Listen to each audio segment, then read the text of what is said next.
Thank you all for coming this evening. Really appreciate your presence here.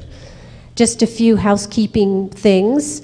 If you need to use the restrooms, they're through that door and to the right. There's two of them in the middle hall there. Cell phones, it'd be great if we could turn our cell phones to vibrate or off.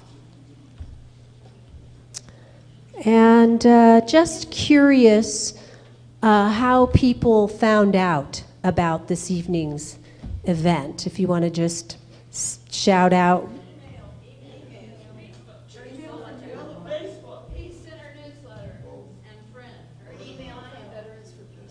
Great. Oh, Ernie Pyle Library. Cool. Okay. Well, it worked. So here we are. My name is Sheila Fox, and I'm going to be the moderator tonight. Melinda, who was originally going to be here, is not feeling well tonight, so we're sending her good energy. She did a lot of the work on this, as well as other JVP members. I am a Jewish Voice for Peace member, as well as Albuquerque Center for Peace and Justice, and I'm also a healer in the community. You can check out some flyers out there if you'd like. There are many co-sponsors to thank for this forum this evening, one of them being Jewish Voice for Peace, Albuquerque.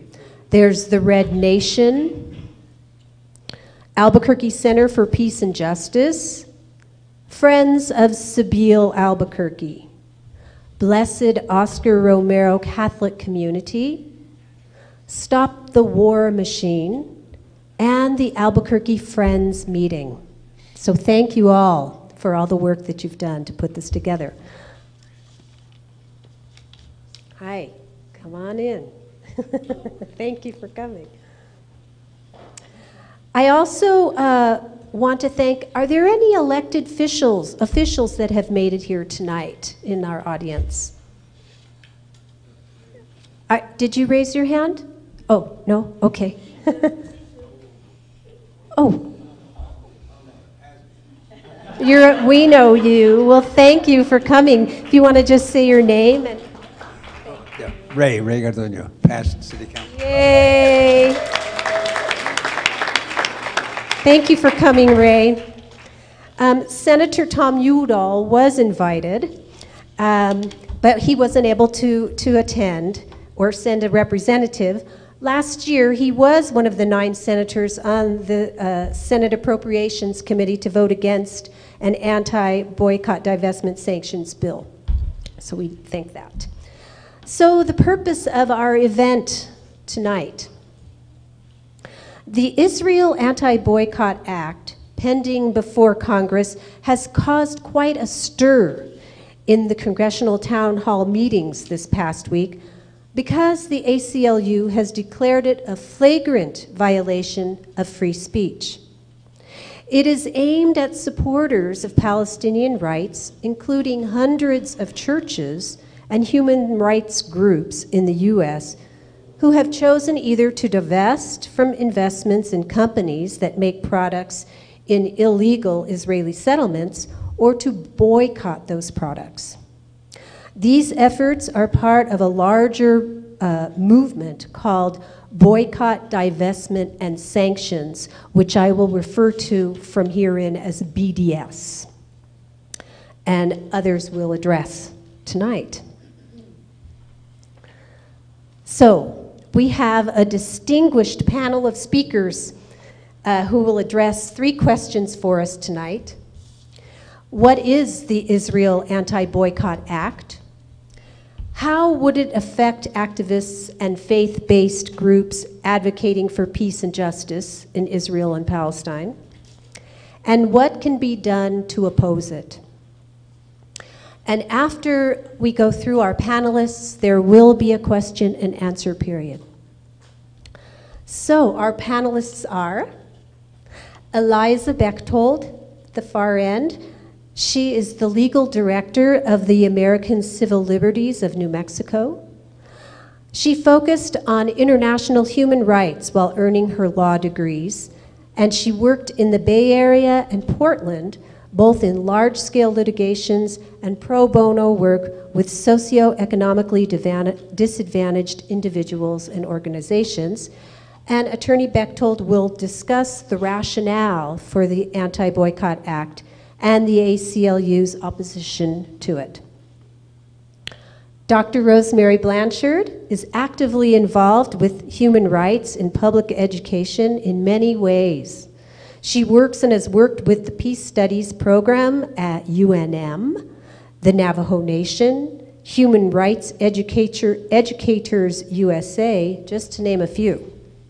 And she is the chair of the Albuquerque chapter of United Nations Association USA. Rosemary represents the Albuquerque Friends meeting this evening, and she will speak on the American Friends Service Committee's policy on divestment.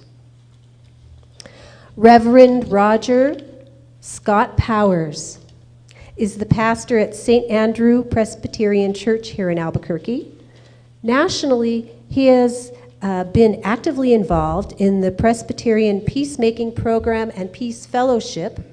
He served on the national staff of Clergy and Laity Concerned, which is an interfaith, multiracial peace and justice organization, and the Albert Einstein Institution for Strategic Nonviolent Action, and many other things. Tonight, Reverend Powers will speak on the Presbyterian Church's policy on BDS. Nancy Hollander and John Boyd are human rights attorneys. Nancy Hollander devotes her law practice to individuals and organizations accused of crimes, including national security issues. She has served as a consultant in a high-profile terrorism case in Ireland and other international cases, and she currently represents 2 Guantanamo prisoners and is lead appellate counsel for Chelsea Manning. For over 40 years, John Boyd has been in full-time practice specializing in civil rights, election law, employment law, and complex commercial litigations. His principal emphasis has been on First Amendment law, including free speech, and he has been listed in Best Lawyers in America for many years in the categories of First Amendment and employment law. They will speak to the following questions. How can activists and the faith communities that have BDS policies protect themselves, and are they in legal jeopardy? And last on our panel is Alan Wagman. He is a public defender, attorney, and a member of the steering committee of Jewish Voice for Peace Albuquerque. He served on the Police Oversight Task Force and has done human rights and development work in Latin America and Africa. He will summarize the call for BDS and update us on conditions in occupied Palestine and what activists can do to oppose this act. So let us welcome our panelists.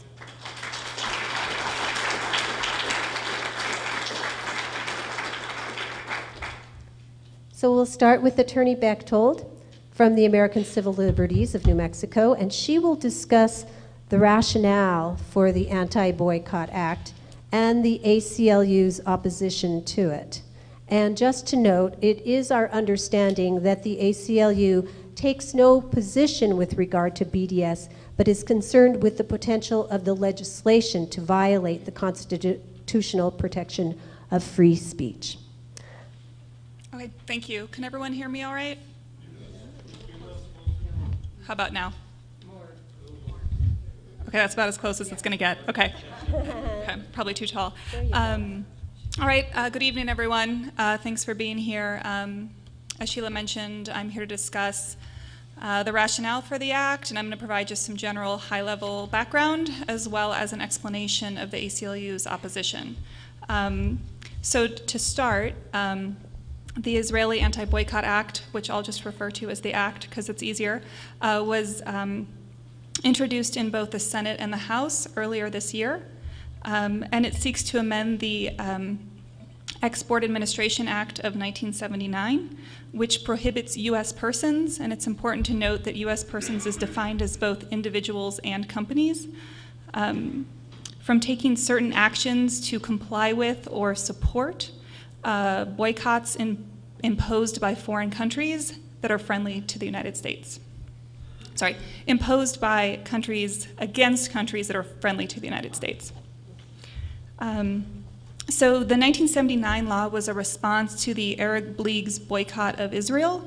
At the time, countries in the Arab League would require, as part of doing business in those countries, for the U.S. companies to boycott Israel and provide verified information that they had boycotted Israel as a condition of doing business. And as a response to that, this law was passed to prohibit that. So for example, if a US company wanted to do business in Saudi Arabia, and Saudi Arabia said, all right, that's okay, but in order to do business here, you have to boycott Israel, the law would prevent the US company from complying with that requirement. So how does the act, the proposed act, change the 1979 law? All right, so the act was drafted in response to a UN Human Rights Council resolution in March of 2016 that, among other things, called for the creation of a database to track companies that did business in the occupied Palestinian territories.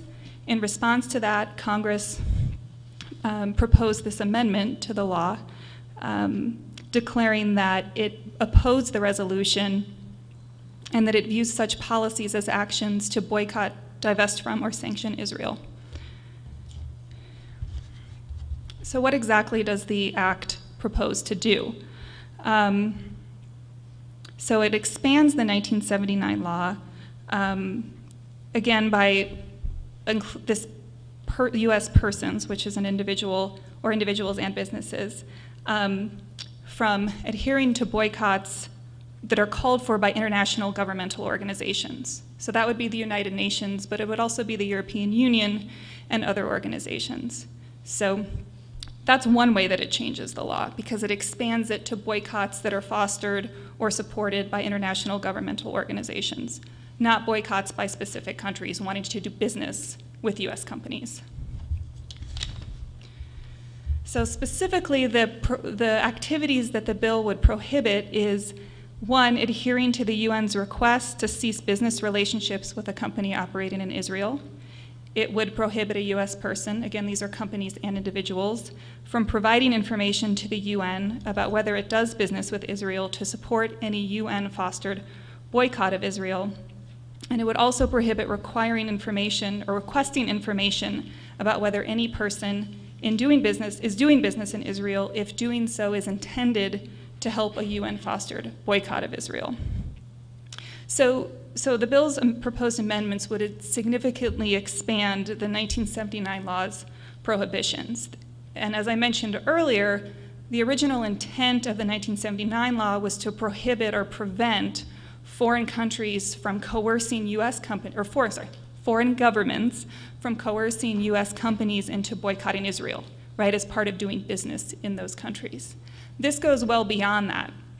And now it's the US government saying, we're going to prohibit people in the United States, companies and individuals, from participating in certain boycotts that they agree with, right? So that's a fundamental change and really deviates from the original intent and underlying rationale for the 1979 law.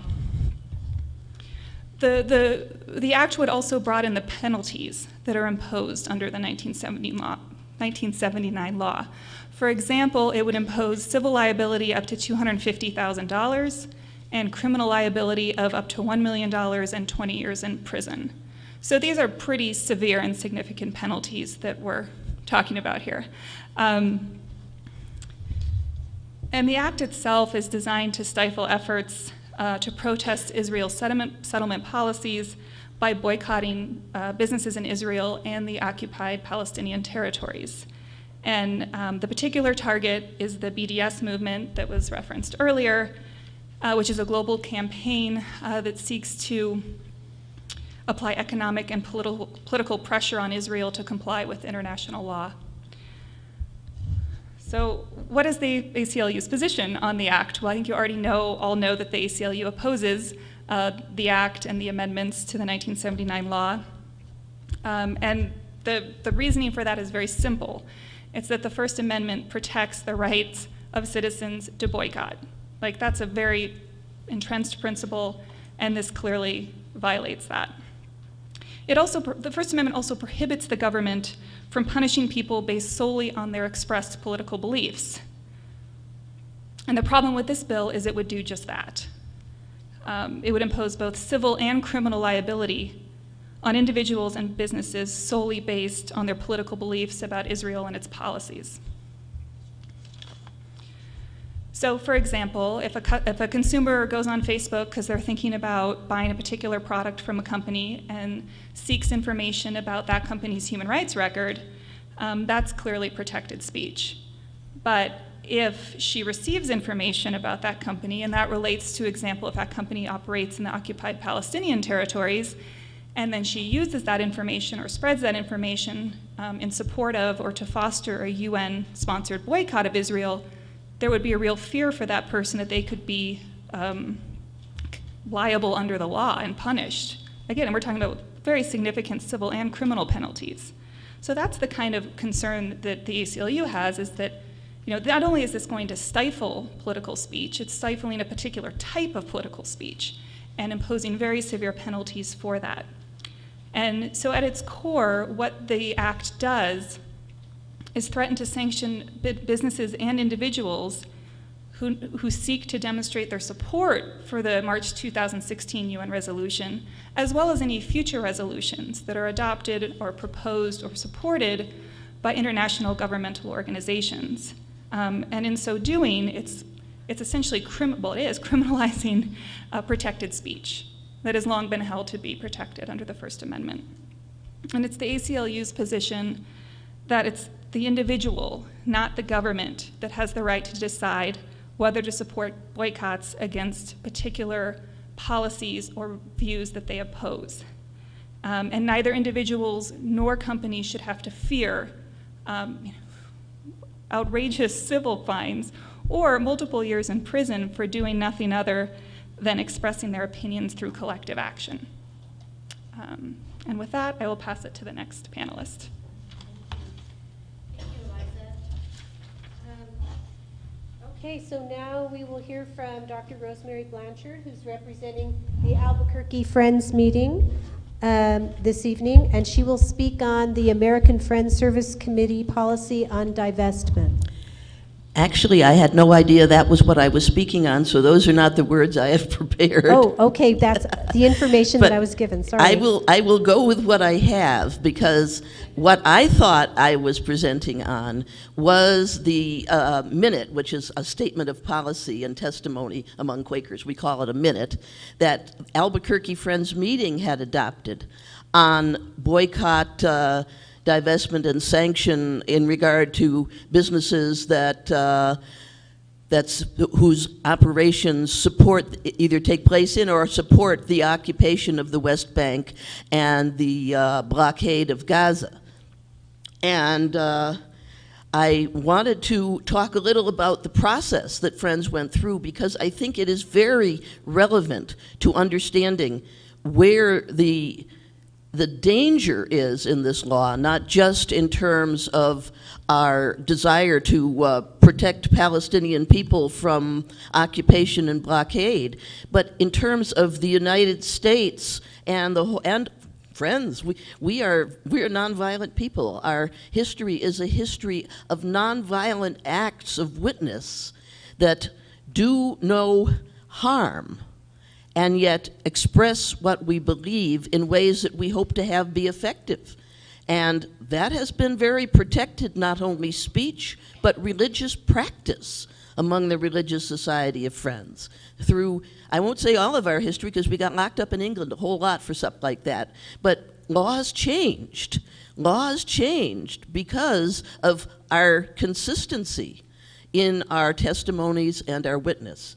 So I am a member of Albuquerque Monthly Meeting.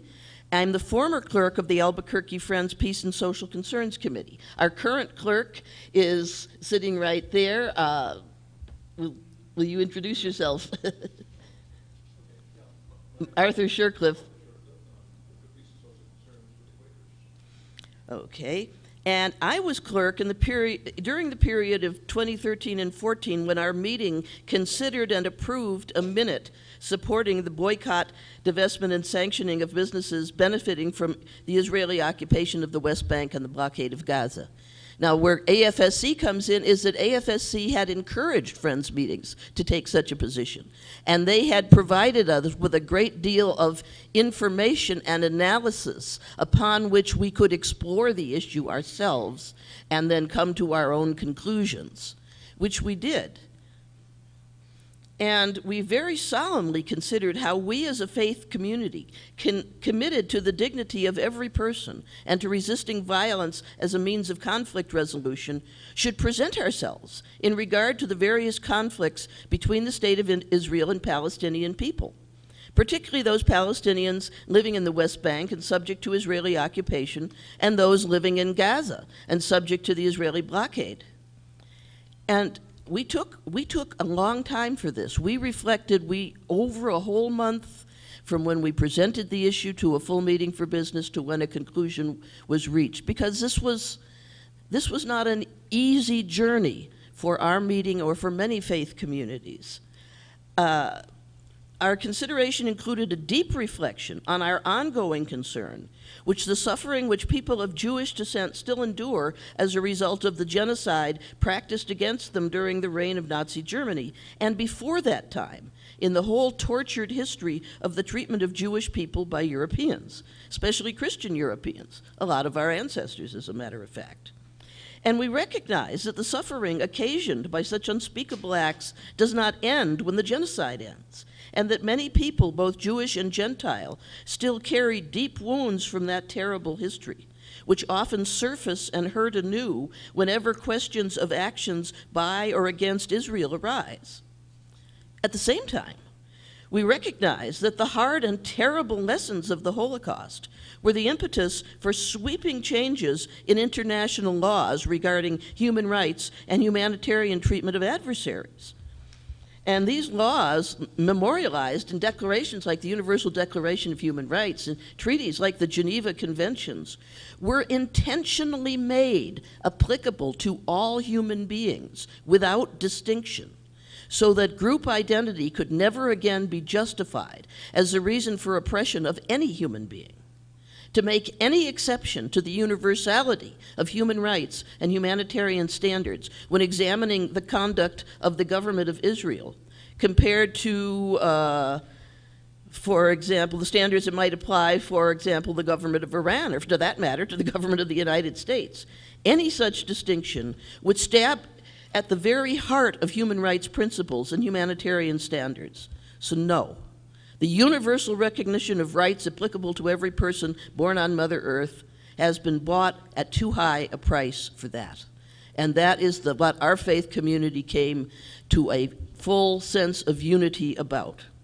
And when we studied the rationale for the Israeli occupation of the West Bank and the continued blockade of Gaza and the effect of these acts on Palestinians living in both places and living in exile, we concluded that we were called to state a nonviolent witness in support of the humanity of the Palestinian people and against the continued occupation and blockade of these lands. So after a month of seasoning, as a way of expressing our witness, we endorsed the use of nonviolent means to oppose oppression, and the means we endorsed, as our minute said, and I'm quoting the minute here, seeking a tool to support nonviolent change, we support and join the movement to boycott, divest, and sanction products and investments that profit from the illegal Israeli military occupation and settlement activity in the West Bank and the continued exercise of repressive control over the lives of Palestinian people in Gaza. Close to the end. Okay, so that's what we said. I want to make one point here very strongly. This is long in our tradition. A Quaker elder from the 18th century, John Wilman, wrote a document called A Plea for the Poor, and it was also a warning to the rich.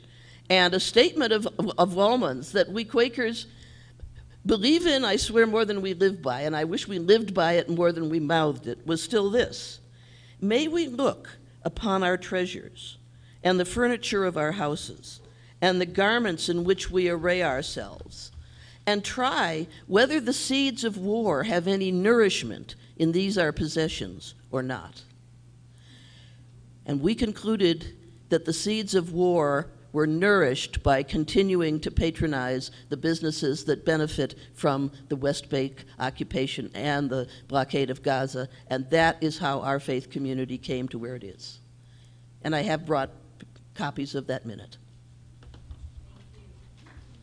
Much.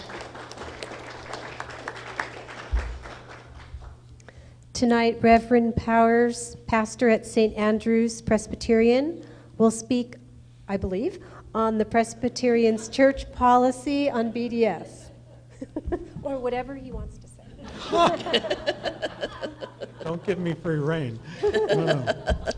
Thanks very much.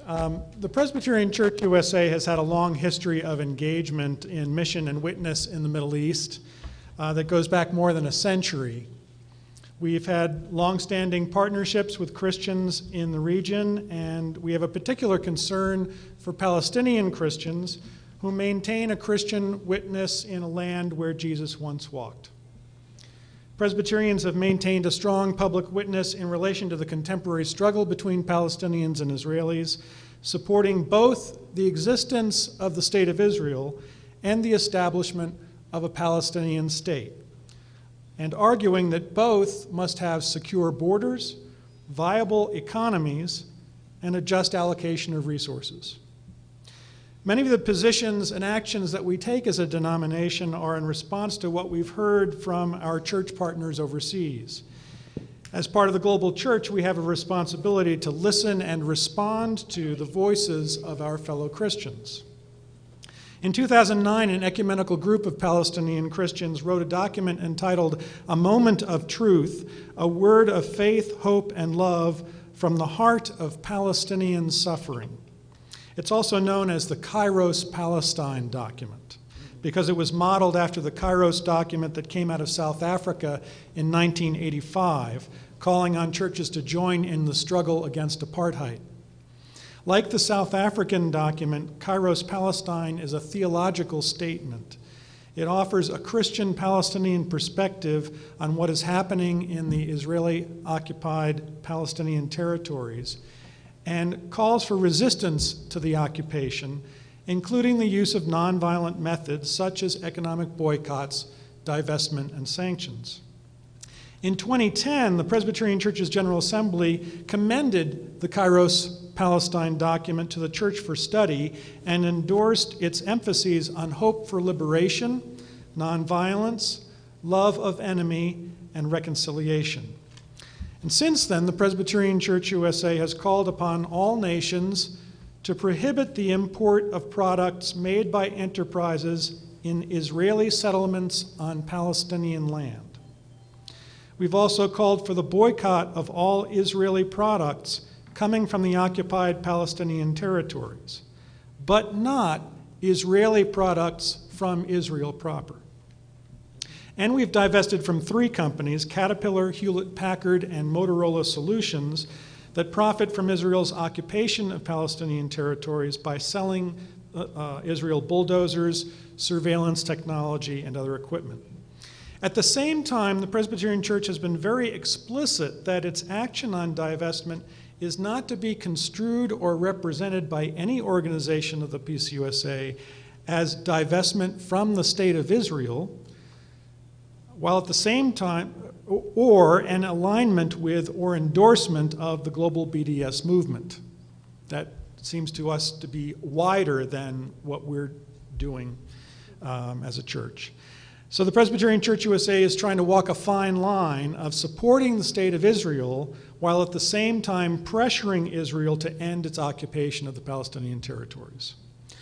Just last fall, the PCUSA joined 13 other denominations and faith-based organizations in a statement against efforts to criminalize nonviolent economic measures, efforts like the Israel Anti-Boycott Act, That statement said in part, "We affirm and defend the right of churches and organizations to witness using economic measures in the specific case of Israel-Palestine. We all share a hope and desire for an end to occupation, and we continue to advocate for that. If we choose to employ our economic leverage to advance that policy objective, as we do many others, we understand it is our right to do so. It is an assertion of our right as stewards of our financial resources to spend and invest as we choose, and to do so responsibly according to our theological and moral convictions." The statement concludes, "We must be clear, such an assertion of this right is an effort to change unjust Israeli policy toward Palestinians, not to delegitimize the state of Israel, nor to marginalize or isolate our Jewish neighbors or their enterprises. Our choices to purchase and invest responsibly and to advocate with corporations or governments, including our own, are motivated by our firm commitments to justice and peace for all people without discrimination or exclusion. As churches and church-related organizations, we reject any efforts by the state to curtail these rights and will continue to exercise them as appropriate and in accordance with our faith and policies." All right. Thank you. Thank you, Reverend Powers. All right, up next, human rights attorneys Nancy Hollander and John Boyd will speak to the following questions. How can activists and close to the following question. Close to the following. Thank you for that clarification, Attorney Boyd.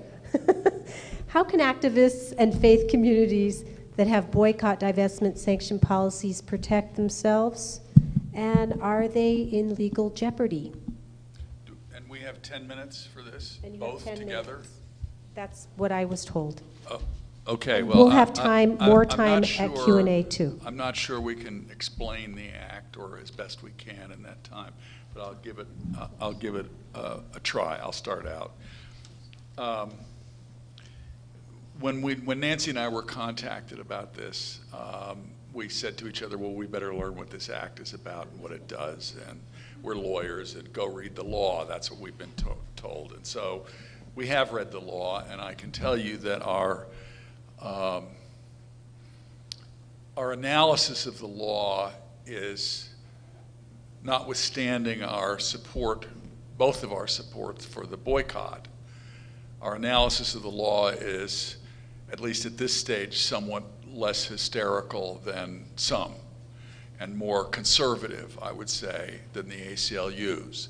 And the short answer to the question is, are the activists, are you all in this room in some sort of legal jeopardy as a result of this act in your support for the boycott?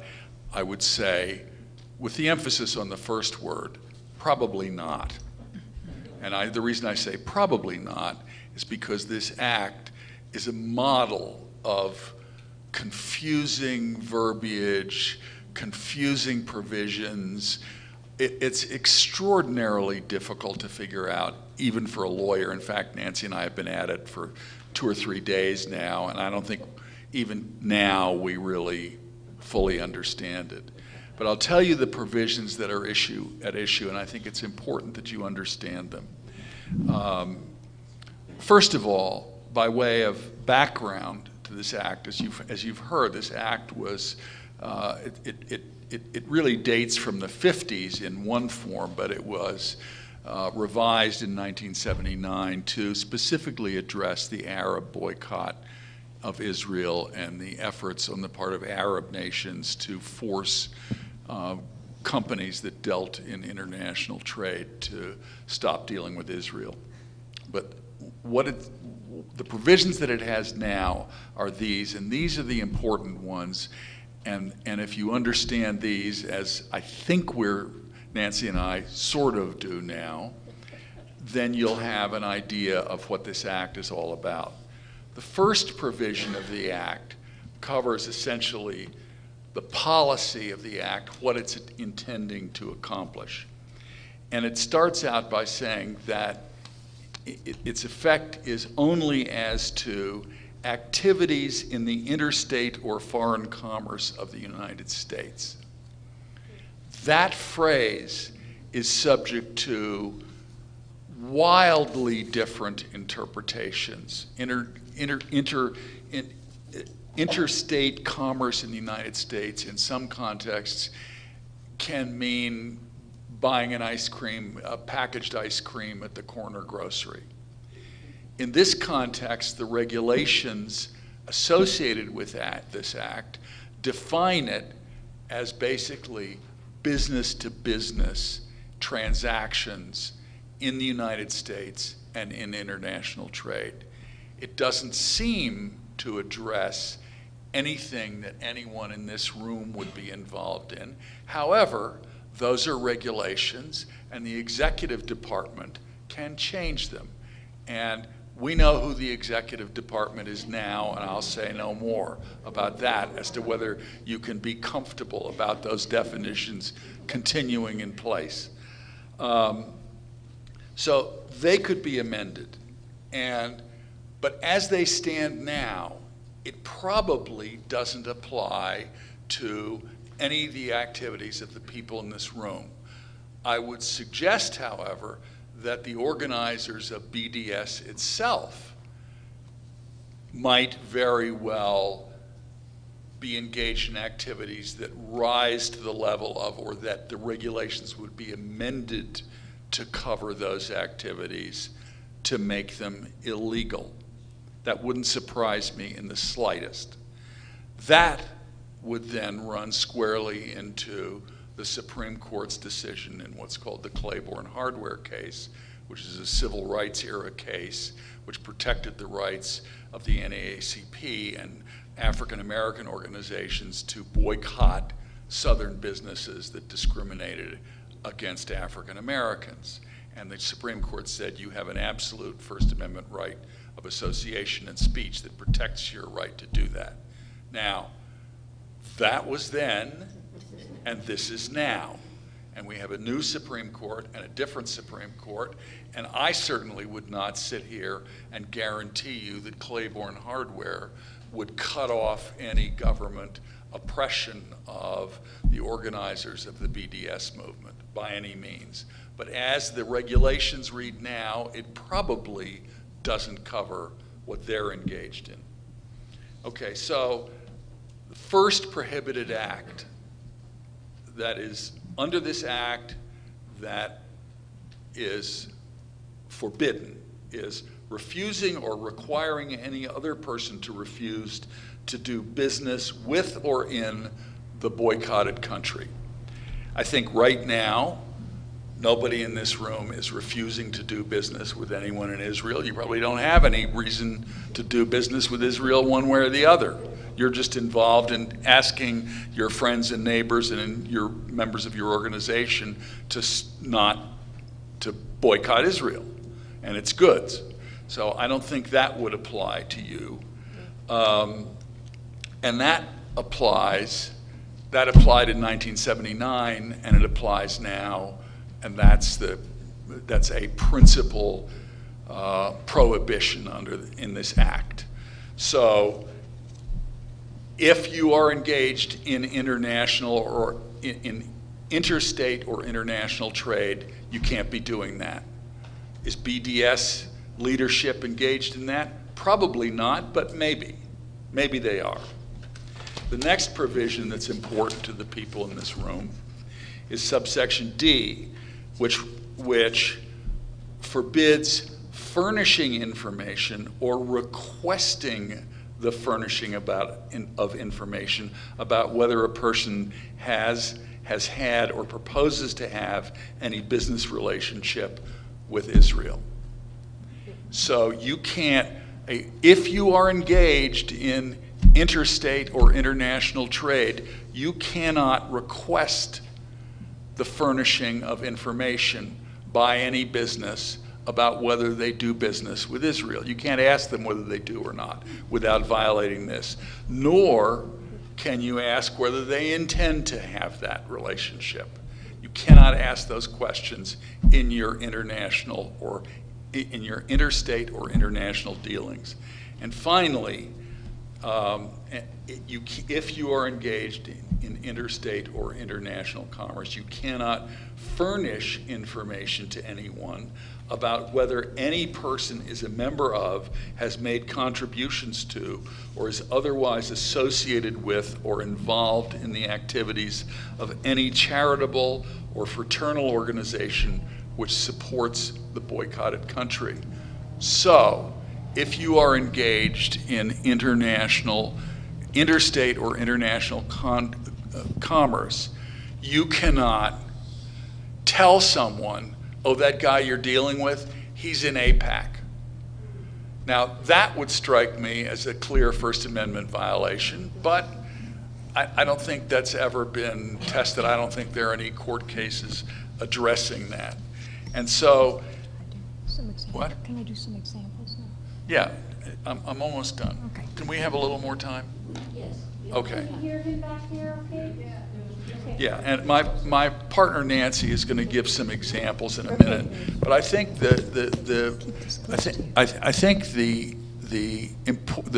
one of the things to think about now is that we have an act here which is designed, which was drafted and implemented in 1979 at a time when activities like what is at issue in this room were unknown. Were just completely unknown. The boycott was not by people in the United States who support the Palestinians. The boycott was by Arab nations directed against Israel. And Israel and AIPAC and their supporters got this bill passed so that that boycott would be hampered or would not be successful. Now, Israel and AIPAC, et cetera, are attempting to raise this issue again in this form. They really, in my view, haven't really changed the law that much with their additions, except in one respect, and that has to do with the requesting of information, which has been added. But really what's happened is that all of a sudden people involved in this movement are focusing on this act and wondering, wait a minute, are we going to get in trouble, and is this going to hinder this movement? And they're going to, believe me, they will try to hinder this movement, and I believe the regulations may be changed, and the courts may readdress these issues, may readdress Claiborne hardware, but at this point, I don't think anyone in this room for your activities need to worry. So Nancy, Nancy has some examples to give. This bill is 50. At the end, we'll do Q&A, okay? So we can have enough time for everything. I'll answer it later. We will. Okay. Okay, so Let me Nancy. just give a few examples. John and I really struggled with this, and I'm not sure he'll agree with me. I'm not sure Eliza will agree with me, but that's because nobody really knows what this means. What we know is what its intent is. Its intent is to interfere with the BDS movement. That's clear. That's clear to me. But so I'm going to give you some examples. I go to Whole Foods and I say, I'm going to boycott you until you take Sabra hummus off your shelves. Clearly I can do that, right? I can march around in front of them off their property, on public property, and say, boycott Whole Foods. I'm just giving that example because Sabra is one of the things that's listed by BDS specifically. I put on my Facebook page, everyone I know don't go to Whole Foods because they sell Sabra and it's made in Israel. And that, I believe, is clearly not covered by this bill. However, what if I go into Whole Foods and I say, I don't really know whether Sabra is an Israeli company or does business with Israel. I want you to tell me whether you do any business with any company or organization that is associated with Israel or associated with the settlements. Now, that's a new part of this act, requesting the furnishing of information. Now, have I violated the act? I'm not clear that I have not.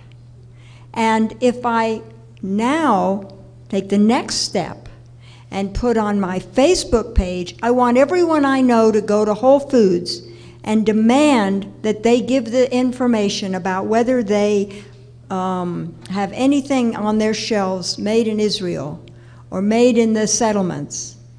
Now I'm concerned that I have violated this act. And if I go one step further and say, I want everybody to go to Whole Foods and demand to know what they, where everything comes from. And the reason I want to do that is because I am in favor and wish to encourage and foster the UN support of the BDS movement. Now, these are all just different words that I'm saying, but my concern is that at that point, I may have violated this act. And it's because I don't know where the line is that I think that our First Amendment rights are chilled.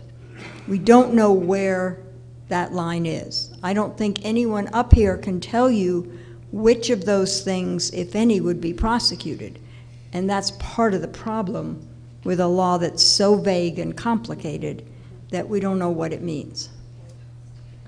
But think about that.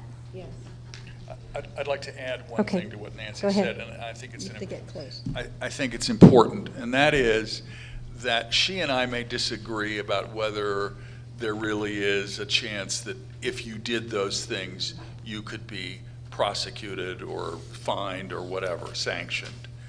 One thing that is clear is that if you all organized the boycott here and went to Whole Foods and really put the pressure on Whole Foods, if Whole Foods went to an Israeli company that supplied them and said, it's too much for us, we just can't order your stuff anymore, they would be fined, possibly criminally charged, et cetera, et cetera, et cetera.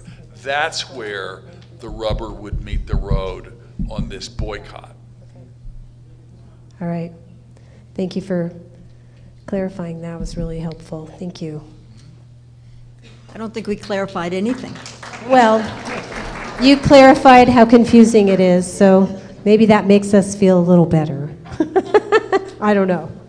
And I want to point out that we do have a one-pager on the BDS movement back there, and also several pages put out by the ACLU. So there is literature on this, and also you can all go, if you want further information or to be more involved, Albuquerque at jvp.org. We'd be happy to, give you information. Okay, so last but certainly not least, Alan Wagman from Jewish Voice for Peace will summarize the call for BDS, and he will update us on conditions in occupied Palestine and what activists can do to oppose this act. BDS is a Palestinian-led movement for freedom, justice, and equality. It upholds the simple principle that Palestinians are entitled to the same rights as the rest of humanity. Consistent with this aim, the BDS movement is opposed to all forms of racism and discrimination, including Islamophobia and anti-Semitism. For nearly 70 years, Israel has denied Palestinians their fundamental rights and has refused to comply with international law. Israel maintains a regime of settler colonialism, apartheid, and occupation over the Palestinian people. 12 years ago, 170 Palestinian unions, political parties, refugee networks, women's organizations, professional associations, popular resistance committees, and other Palestinian civil society bodies launched the BDS movement. The BDS call is bringing nonviolent pressure on Israel to comply with international law by meeting three demands: an end to the occupation, full equality for Palestinian citizens of Israel, and respect for the rights of Palestinians who were expelled from Israel and not allowed to return. It is precisely because calls for a non-violent boycott are having an effect that Israel has imposed civil penalties for anybody in Israel advocating for BDS, and that laws like the Israel Anti-Boycott Act are being pushed forward. Jewish Voice for Peace is here tonight to stop that push. Now, what exactly is going on in Israel and Palestine that leads to the call for nonviolent international opposition? Well, for one thing, collective punishment for violations of so-called emergency administrative regulations. In 1945, the British imposed these regulations against both Jews and Palestinians. Menachem Begin, who at the time was the leader of a terrorist gang and later became Prime Minister of Israel from 1977 to 83, when the regulations were first put into effect, called them, and I quote, Nazi, immoral, and wrong, end quote. When the British left, the regulations didn't leave. Israel kept them and turned them on the Palestinians. The regulations are enforced by collective punishment, demolishing the homes of neighbors and family members of suspected violators of law, indefinite detention without any charges at all, arresting and interrogating children, destroying olive trees and other crops. Some recent examples among many. Ever since a resident of a village west of Ramallah killed 3 Jewish settlers, Israeli occupation forces have been storming the village every day with dozens of vehicles, hundreds of soldiers, police dogs, and bulldozers. Soldiers arrested the suspect's mother and brother after raiding their home multiple times. This collective punishment is immoral and wrong. On June 13th this year, Israeli border police demanded that a man provide keys to his brother's house next door. When the man argued, police broke the man's arm and arrested him and his son. They kept the man for several hours and his young son overnight, all without any cause in the first place. This is immoral and wrong. On July 24th, the Israeli human rights organization B'Tselem reported, quote, Israel has repeatedly demonstrated sweeping disregard for the lives and security of Palestinian residents of East Jerusalem and for their right to maintain a normal routine. The Israel police treat Palestinian residents as if they were enemy soldiers, rather than as a civilian population for whose well-being and security is responsible. This conduct is part of the way Israel controls East Jerusalem. This is immoral and wrong, unquote. Well, on July 20th this year, B'Tselem reported, quote, since the 1990s, Israel has implemented a segregation policy in central Hebron, prohibiting Palestinians from driving along, and in some cases, even walking on major streets in the area. In May 2017, these restrictions were stepped up. This collective punishment has taken a toll on tens of thousands of Palestinians, preventing them from leading normal lives and making daily routine unbearable. In applying these measures, Israel is effecting a gradual, silent transfer of Palestinians from the heart of Hebron, unquote. This is immoral and wrong. Albuquerque Jewish Voice for Peace member Dr. Lori Rudolph has been in Palestine for the past several weeks doing research, much of it in the Tel Rumeida neighborhood of Hebron. She tested women in Tel Rumeida for symptoms of PTSD and found that 13% suffered moderate trauma. The other 87% suffered extreme trauma. This is immoral and wrong. On July 19th, Israeli forces cut off the water supply of a village in the northern Jordan Valley. The people of this village are among the few Palestinians Israel has not yet forced out of the Jordan River Valley. No doubt these people will leave soon. This is immoral and wrong. Electricity in Gaza, which is supplied by Israel, is down to 2 to 4 hours a day. But Salem reports, quote, "The Gaza Strip is in the throes of a humanitarian disaster. Without a regular power supply, all aspects of life are harmed.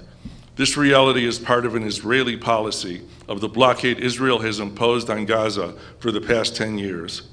The Israeli cabinet has decided to further reduce the power supply to Gaza. This is not some sort of natural disaster. The reality in Gaza is the result of Israel's handiwork," unquote. This is immoral and wrong. The boycott, divestment, and sanctions movement calls on all of us to stand up and act nonviolently against what is immoral and wrong. Join with us to support BDS. Well, how do we stop BDS? We start with stopping the Israel Anti-Boycott Act. Call our congressional delegation. Happily, none of them have sponsored the legislation, but I don't know, but other than Udall, for all I know, they support them. Make sure they know you oppose it and want them to oppose it. Locally, you can sign up for emails to get emails for future events sponsored by JVP Albuquerque. And again, it's albuquerque@jvp.org. Near-term events from Albuquerque JVP include a return of Iyad Bernat, the leader of nonviolent resistance in the Palestinian village of Bilin, who successfully used nonviolence to force the relocation of the apartheid wall. We also will soon be having a course on anti-Semitism, and then after that a course on the Nakba, the expulsion of 700,000 Palestinians from Israel in 1947 and 48. One last reminder of the Kafkaesque world Palestinians face. The village of Jub Adib, near Bethlehem, has existed at least since 1929. Because Israel has steadfastly refused to add the village to the electric grid, the village has been without electricity, unable to refrigerate medicine. In response, the Dutch government installed solar panels last November. On June 28th, Israel confiscated the solar panels. The reason? Well, the Israeli ambassador to the United Nations gave the reason on Israel radio. He said, quote, "Like thieves in the night, they are building illegal buildings to create territorial contiguity for the Palestinians. They are creating facts on the ground," unquote. What does this mean? This means Palestinians are trying to prove they live in Palestine. How dare they do that? Join us to fight what is immoral and wrong.